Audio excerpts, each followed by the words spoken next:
हाँ ते हवस रे हवस। हो हम तो हवन वो हवन हम तो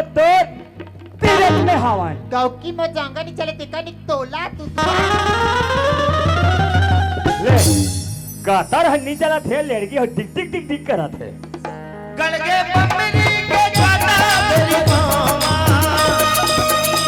गड़गे बम्बरी के गाता मेरी मामा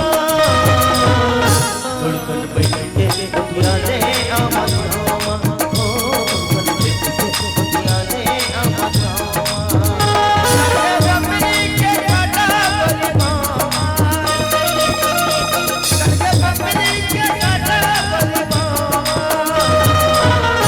और गुल बैठ के दुनिया ले आमद मामा